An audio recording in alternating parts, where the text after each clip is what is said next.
మార్నింగే lunch box preparation.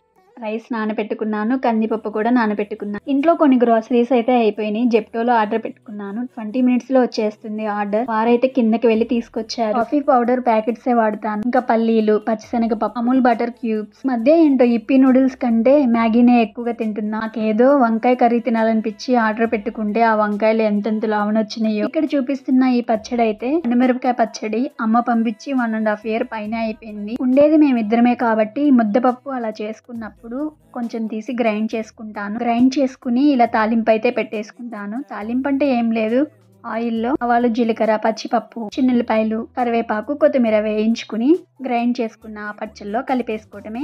తాలింపు పెట్టుకునేటప్పుడు ఈ పచ్చడికి ఎక్కువగానే ఆయిల్ పడుతుంది. చాలా టేస్టీగా ఉంటుంది. మేమైతే ఈ పచ్చడిని పొండిమిరపకాయ పచ్చడి అని పిలుస్తాం. ఈ పచ్చడి కాంబినేషన్ గా ముద్దపప్పు, నెయ్యి చాలా బాగుంటుంది. ఈ కాంబినేషన్ అంటే ఎంతమందికి ఇష్టమో కామెంట్ చేయండి. లంచ్ బాక్స్ కూడా రెడీ అయిపోయింది.